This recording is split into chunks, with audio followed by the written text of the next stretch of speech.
मी सध्या उभा आहे बदलापूरच्या शासकीय रुग्णालयामध्ये आणि आपण पाहू शकता या ठिकाणचं जे रुग्णालय आहे या ठिकाणी सिस्टर नसल्याने सफाई कर्मचारी जो आहे तो या रुग्णांच्या इकडे सलाईन लावलेली ती सलाईन काढतानाच या ठिकाणी दिसून येत आहेत। एकंदरीत 16 तारखेला जे या ठिकाणी प्रकरण घडलेलं एक लहान चिमुकली मुलगी आलेली आणि तिला उपचार न दिल्याचा आरोप जो आहे त्यांच्या घरच्यांनी केलेला, त्यानंतर याची शहानिशा करण्यासाठी TV9 ची टीम या ठिकाणी आली। त्यावेळेला आपण पाहू शकतो 30 बेडचं हे बदलापूर ग्रामीण रुग्णालय आहे आणि या रुग्णालयामध्ये मोठ्या प्रमाणामध्ये महिला देखील या ठिकाणी उपचार घेतात आहे। मात्र बेड नसल्याने या ठिकाणी आपण पाहू शकतो खाली जमिनीवरतीच गादी टाकून या ठिकाणी ठेवण्यात आले। विशेष म्हणजे आज रविवारचा दिवस आहे, अनेक स्टाफ जो आहे तो सुट्टीवरती असल्याचं सांगितलं जात आहे आणि त्यानंतर या ठिकाणी ज्या महिला रुग्ण आहेत त्या महिला रुग्णांना कुठेतरी सिस्टर असतील किंवा महिला डॉक्टर असेल यांच्याकडनं उपचार देणं त्यांना लावलेली सलाईन वगैरे जे आहेत ते काढले जातात। मात्र महिला सिस्टर या ठिकाणी अवेलेबल नसल्याने या ठिकाणी जो सफाई कर्मचारी आहे तोच या ठिकाणी त्यांची मदत देखील करताना या ठिकाणी दिसून येत आहे। आपण पाहू शकता या ठिकाणी जो सफाई कर्मचारी आपण त्यांना दादा तुम्ही या ठिकाणी आहेत आणि तुम्ही मदत करता, कशी मदत करता, काय नेमकं स्टाफ कमी आहे, काय नेमकं त्रास आहे? आमचे सगळे स्टाफ एक तर अर्ध्या स्टाफ तर आजारीचे आणि अर्धे आम्ही जे आहे ऑन ड्युटी ते काम करतोय। नाही तुम्ही पण आता पाहिलं की तुम्ही मदत करता, तुम्हाला सलाईन वगैरे आता थोड्या वेळपूर्वी तुम्ही काढली, तर तुम्ही नेमकं काय काम करता आणि आता कशा पद्धतीची मदत करता?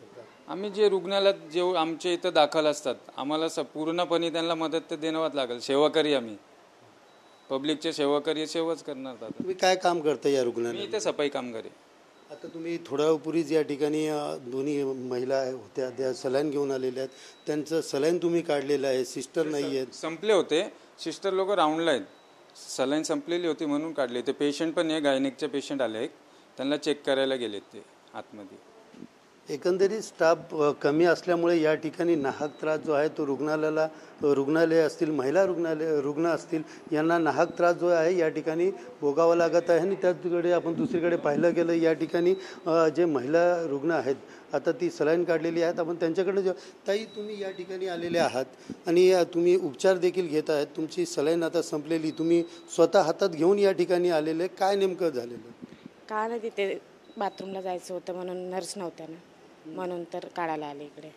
नर्स तुम्हाला भेटले का? हे कोणी काढलं? काय त्या दादांनी काढलं, त्या दादांनी काढलं। मग आता काय त्याच्यामधनं रक्त वगैरे येते का? ते मी बंद करायचं ते चुकीचं बंद केलं म्हणून ते रक्त बाहेर आलं। मग तुम्हाला सिस्टर वगैरे कोण आलं नाही का या ठिकाणी? काय नव्हतं, सिस्टर तिथे नव्हत्या। काय वाटतं एवढं मोठं रुग्णालय आहे, एखादा सिस्टर किंवा देखरेख करण्यासाठी असावं असं तुम्हाला वाटतं का? हा असावं कोणीतरी, पण आज संडे असल्यामुळे डॉक्टर लोक खूप कमी आहेत। एकंदरीत आपण इतर वेळेला पाहिलं तर कुठेतरी स्टाफ कमी असल्याचा अभाव या ठिकाणी दिसून येत आहे। मात्र आताही देखील आज रविवार आहे, रविवारी देखील स्टाफ कमी आहेत आणि सिस्टर किंवा डॉक्टर या ठिकाणी अवेलेबल नसल्याने या ठिकाणी सफाई कर्मचारी जो आहे तो या ठिकाणी जे रुग्ण येतात ते त्यांची मदत करताना या ठिकाणी दिसून येत आहे। यामुळे मोठा अनुचित प्रकार देखील घडू शकतो किंवा यामुळे रुग्णाला मोठा नाहक त्रास सहन करावा लागत आहे। कॅमेरा पर्सन गणेश रहाटेसह सुनील जाधव, TV9 मराठी, बदलापूर।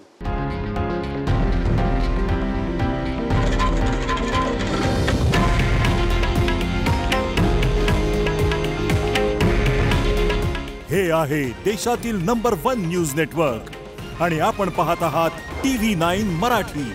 काळजी तुमची, हित महाराष्ट्राचं।